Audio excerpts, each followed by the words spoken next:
c'est la première fois, et c'est avec un grand plaisir que l'on vous accueille, c'est la première fois que le groupe UDI, le groupe du Centre, célèbre ses vœux cette année, et c'est la première fois qu'il est célèbre. Je voudrais faire un hommage à deux personnes. La première personne, Vincent Capo-Canelas, qui a un peu moins de 2 ans maintenant, en mars, je crois, 2011, avril ou mai 2011 à peu près, a pris la décision, avec Jacques Chaussat et Hervé Chevreau, nouvellement élus, de quitter le groupe UMP pour créer le groupe du Centre, qui ne s'appelait pas l'UDI à l'époque, mais pour créer le groupe du Centre, considérant que la voix du Centre n'était pas assez portée au sein d'un groupe uni, UMP et Centre. Ça n'a pas été facile, et si aujourd'hui nous sommes là, c'est bien évidemment aussi grâce à Vincent. Merci Vincent pour tout ce que tu as fait pour la création de ce groupe.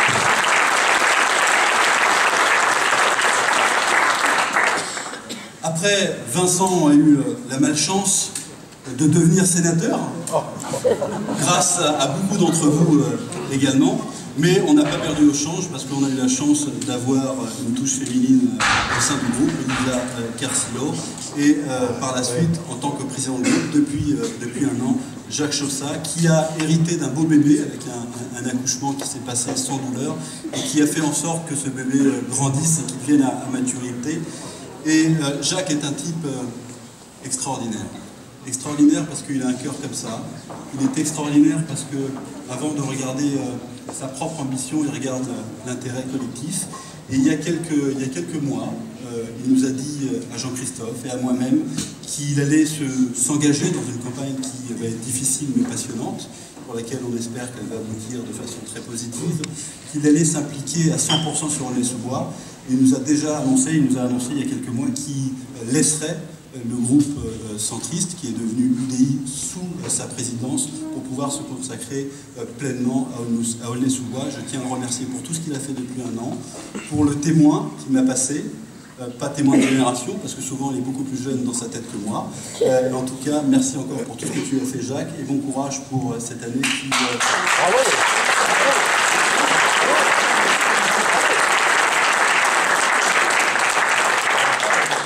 On est là aussi pour faire un petit point sur 2012, avant de vous présenter mes vœux sur 2013. En quelques mots sur 2012, en tout cas en ce qui concerne le département a eu encore une fois, a pris encore une fois une décision qui impacte la vie de nos concitoyens, la vie des habitants de la Seine-Saint-Denis, c'est-à-dire de faire un moratoire sur les subventions aux investissements. C'était une phrase un peu pompeuse. Ça veut tout simplement dire qu'il y a encore quelques années, quand les villes décidaient de faire des gymnases, quand les villes décidaient de refaire un certain nombre de choses, des crèches, etc., le département, dont c'est la vocation première, abondait, apportait de l'argent à ces communes. Sur 2012, le département a choisi de geler les subventions aux collectivités. Ça veut tout simplement dire, je prends 2 exemples, que par exemple à Noisy-le-Sec, les 2 gymnases, mais qui étaient promis depuis de longue date, sont reportés. Alors vous savez ce que ça veut dire, 40 ans, c'est même pas de longue date.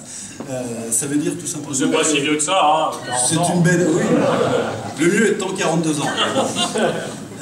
Ça veut dire que ce gymnase ne verra pas le jour avant 3 ans, puisque ce moratoire va durer de 2012, 2013 jusqu'à 2014. Ça veut dire également, un autre exemple, à côté de moi, Neuilly-Plaisance. Alors là, c'est pire, c'est que le Conseil général s'était obligé, avait dit qu'il allait financer une piste d'athlétisme, c'est ça? Un terrain synthétique, pardon, de sport, qui a été fait par la municipalité de Neuilly-Plaisance.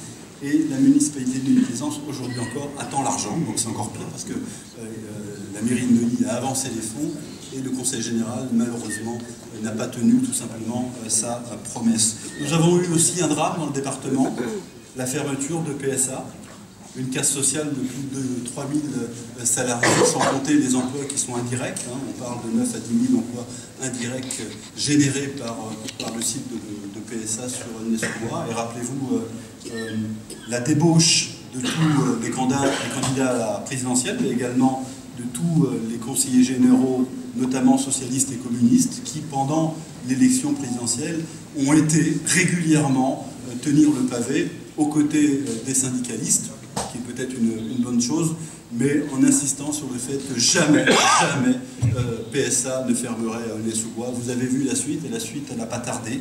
Quelques jours, quelques semaines après l'élection de notre président de la République, changement de ton, changement de sémantique. Les élus aujourd'hui, malheureusement, que ce soit au niveau de l'État, que ce soit au sein du Conseil général, et pourtant il y a eu de la communication, il y a encore de la communication, notamment à Aulnay, notamment à travers le maire qui aujourd'hui est le fervent défenseur de la réindustrialisation du site, alors qu'il y a encore quelques mois, il était le fervent défenseur du maintien du site. Vous voyez comment les choses changent. Ça ne trompe pas les habitants d'Aulnay, ça ne trompe pas les habitants de la Seine-Saint-Denis, en tout cas, ça ne trompe pas les élus que nous sommes. Nous avons eu également une mauvaise surprise, et quand je dis nous tous, nous avons eu une mauvaise surprise avec, et ça a été leur première mesure. Vous savez que le président du Conseil général a changé, Claude Barthelone étant devenu président de l'Assemblée nationale. Il a laissé sa place à Stéphane Troussel, et la première initiative et délibération qu'ils ont prise a été d'augmenter les tarifs des cantines dans les collèges. Ça va impacter 34 000 collégiens qui mangent à la cantine. 73% de ces 34 000 enfants qui mangent à la cantine vont subir une hausse de 9 à 100% d'augmentation. 9 à 100% d'augmentation, ça veut tout simplement dire que dans un certain nombre de cas, le prix de la cantine va simplement doubler. Vous imaginez, et vous connaissez tous la sociologie, les difficultés qui peuvent exister dans ce département. Ça veut tout simplement dire qu'un certain nombre de familles ne vont pas pouvoir laisser leurs enfants manger à la cantine. Et quand vous savez le drame social qui existe dans le département, et notamment des enfants qui n'ont qu'un seul repas par jour, et souvent ce repas, c'est le repas de la collectivité, que ce soit dans le primaire ou que ce soit dans les collèges. Vous voyez cette mesure faite par des gens de gauche, ou en tout cas qui se disent de gauche. Regardez ce que ça peut faire et le décalage qu'il y a entre le discours et la réalité. Et les 2,5 millions d'euros que vont générer cette hausse d'impôts, on aurait même pu penser qu'elles allaient être fléchées en direction des collèges, l'amélioration peut-être de la cantine, du repas, des infrastructures, etc. Et ben non, elle va abonder le budget de fonctionnement, c'est-à-dire tout simplement c'est une hausse d'impôts déguisée. 2012, année difficile. 2013, année très difficile. C'est très difficile au niveau mondial, même si, il faut le rappeler, il y a 3/4 du monde qui est en croissance. Seule l'Europe, et encore une fois quelques pays seulement en Europe, sont en décroissance ou stagnent. La conjoncture nationale est difficile. La conjoncture et les décisions plutôt prises par le gouvernement, que ce soit avant l'été ou après l'été, vont avoir un impact très difficile, très dur sur nos habitants. Et quand je dis sur nos habitants, c'est au niveau national, mais également la répercussion sur nos villes et bien sûr sur les habitants qui habitent. Je prends quelques mesures qui sont symboliques. C'est la fiscalisation des heures supplémentaires qui, vous vous rappelez, c'était il faut taxer les riches, il faut taxer ceux qui gagnent le plus. Et vous savez très bien, ceux qui font des heures supplémentaires, je le vois dans les collectivités, je le vois notamment chez les artisans, on le voit dans les petites sociétés, c'était souvent des gens qui avaient un petit salaire. Et aujourd'hui, ils se trouvent impactés sur leur fiche de paye de 50 à 70 euros en moins par mois. Et encore, c'est la première lame. La deuxième lame, c'est l'année prochaine, où ils vont devoir même payer des impôts sur ce qu'ils gagnent. Donc vous voyez les décisions qui sont prises par le gouvernement, c'est le matraquage fiscal, le gourdin fiscal que nous avons tous pris, 30 milliards, même plus de 30 milliards. Hein. Il y avait 10 milliards pour les entreprises, c'était même 14 milliards, il y a eu 4 milliards avant les vacances, c'est 14 milliards. Après, ils vont redonner 10 milliards aux entreprises, mais sur 5 ans, c'est-à-dire qu'ils vont payer 4 milliards. Plus personne n'y comprend rien. C'est 10 milliards pour nous tous, pour tous les Français. Et enfin, c'est 10 milliards d'économies, alors là je vais en dire un mot, c'est marrant, 10 milliards d'économies de l'État.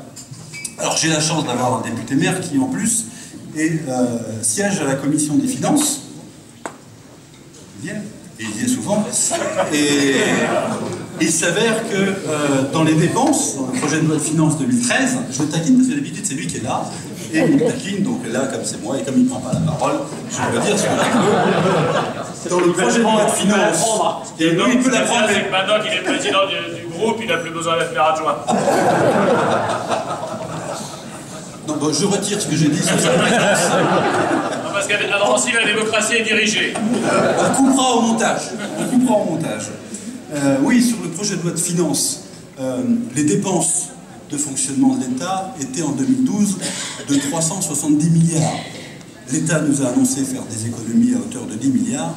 Elles seront en 2013 de 371 milliards, 1 milliard de plus pour 10 milliards d'économies au moins. S'il y a un mathématicien qui peut m'expliquer cette équation, en tout cas, je n'arrive pas à la comprendre. Il y a des mesures qui vont nous impacter dès 2014, plus fortement que l'on croit. La hausse de la TVA, et notamment la hausse de la TVA réduite, qui était réduite de 7 à 10%, c'est-à-dire une hausse de plus de 40%, qui va impacter notamment des domaines qui ne sont pas délocalisables, qui ne méritaient pas une telle hausse, et notamment le logement social, qui, les bailleurs sociaux aujourd'hui ont une difficulté grande pour boucler leur financement, et le financement du logement, qui manque cruellement en Seine-Saint-Denis, mais partout en France. Cette hausse de TVA, je vous le dis, mesdames et messieurs, va faire en sorte que va avoir pour conséquence la diminution du nombre de constructions de logements HLM et la diminution de réhabilitation de logements HLM, de PMR, des gens handicapés, etc., etc.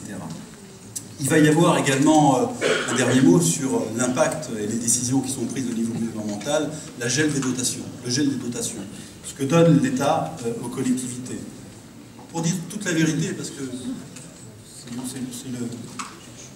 on est déterminé, en tout cas le groupe UDI, à dire quand le gouvernement fait quelque chose de mal, de dire bien évidemment, mais lorsqu'il fait quelque chose de bien également, on prend la décision, nous avons pris la décision de voter les textes qui pouvaient correspondre à notre sensibilité, nous croyons bon pour le pays. Mais en l'occurrence, le gel des dotations était gelé déjà depuis 2010-2012, donc pas par ce gouvernement. Et ce gouvernement de Jean-Marc Ayrault a décidé de les geler également sur 2012 jusqu'en 2017. Ça veut dire qu'en 2017, ce que vont toucher les collectivités sera le même montant qu'en 2010.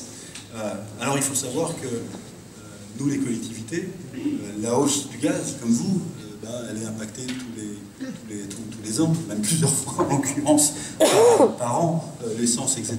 Le coût de la vie augmente. C'est-à-dire que le coût de la vie va continuer à augmenter pour nous, les collectivités, et les dotations de l'État vont être gelées. C'est-à-dire que 2010, malheureusement, nous allons toucher la même chose, et l'équation et le ciseau qui va se refermer sur nous sera assez difficile à gérer sans augmenter les impôts. Ces décisions gouvernementales ont un impact direct sur le département. Le département, c'est 2 milliards d'euros de budget. C'est un des plus grands départements de France. Et je vais peut-être vous faire sauter, c'est un des plus riches.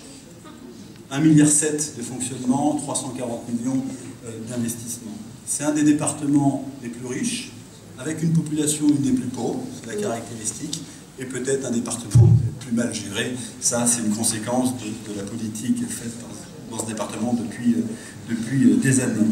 C'est un nombre d'allocataires du RSA qui tourne autour de 83 000 allocataires du RSA. Je vous le disais, 2 milliards de budget, 1 milliard de dettes. Et sur ces 1 milliard de dettes, 66%, on sera un peu moins cette année, de dettes structurées, de produits toxiques qui peuvent, je vous le dis crûment, nous péter à la figure à chaque instant et ruiner complètement ce département. Il n'en manque pas beaucoup. Et tout le discours qui a été celui du président actuel, de l'ancien ou de l'ancien, parce qu'il se passe la balle depuis quelques années, a été de dire la non-compensation et le transfert de l'État sans la compensation financière. Ce qui est vrai. Les allocations sociales du département, le RSA, le PCH ou l'APA, c'est 488 millions d'euros par an que ça coûte au département, et l'État nous donne 288 millions. C'est-à-dire que la charge de la collectivité reste 200 millions. C'est une vérité. Mais là où l'honnêteté intellectuelle aurait été de dire que tous les gouvernements ont fait ça, puisqu'effectivement le RSA, ça a été décidé sur un gouvernement de droite, mais l'APA, l'allocation personnalisée d'autonomie, a été décidée en 2002 par Lionel Jospin. Et à l'époque, qu'est-ce qu'il a fait, Lionel Jospin?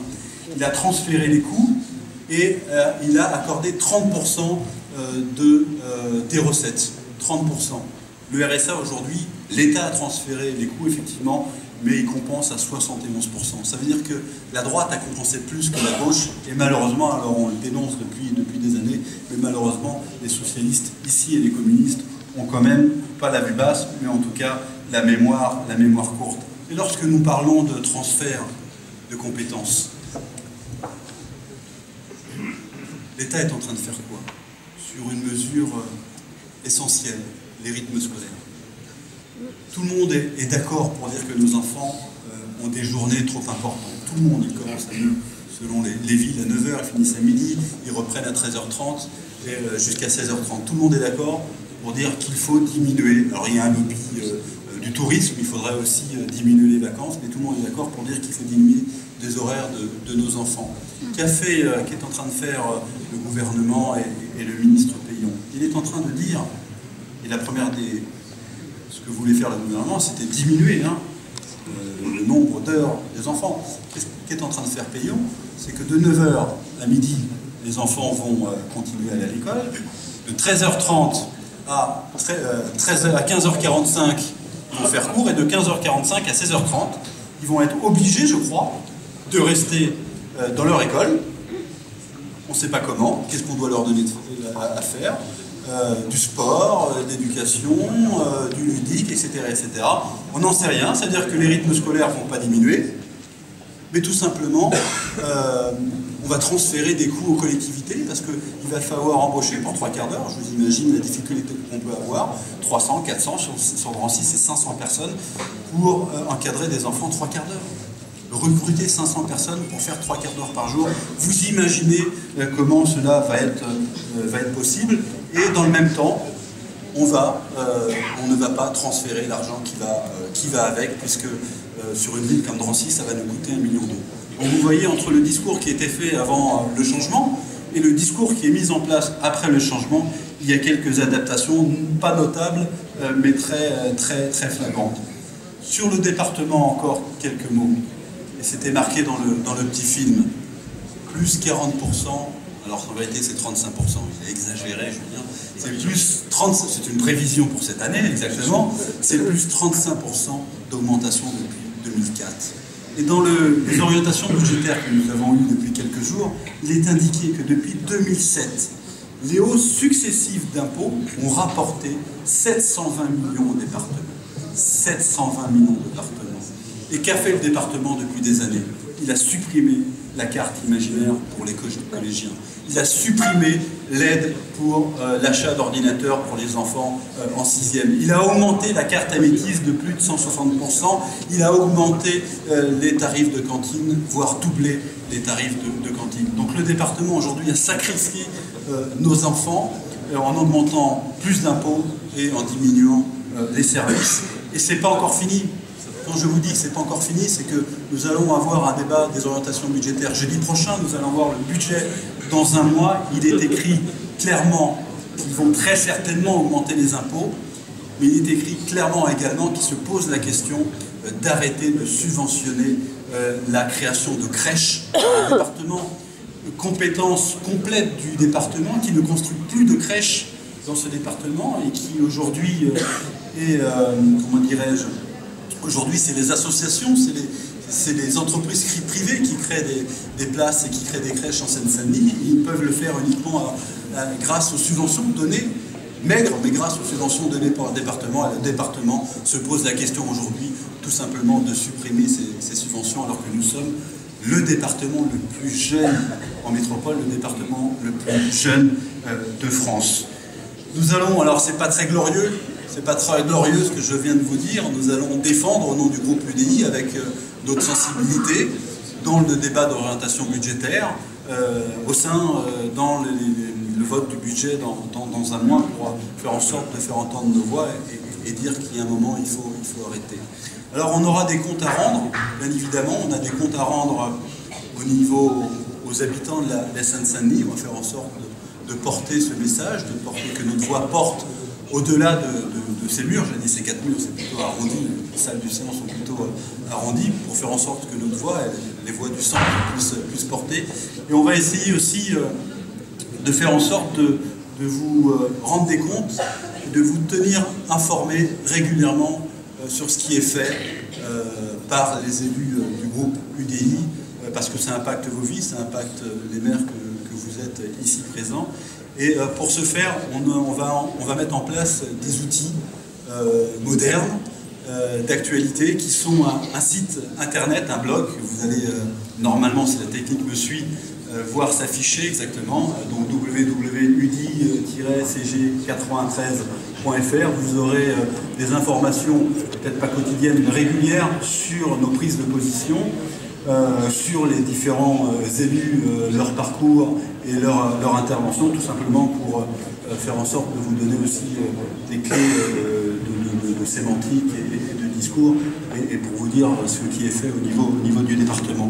Nous allons également créer une page Facebook, normalement, qui est à partir de maintenant officiellement ouverte. Alors je ne sais pas comment ça s'appelle d'ailleurs. Je vais le découvrir en même temps que vous. UDI Facebook peut-être. C'est quoi? Non, ça c'est le site Facebook, mais ils ont repris la cantine-trop-chère.com, qui a également 4342 personnes ont signé la pétition, quand même, je tiens à vous le dire.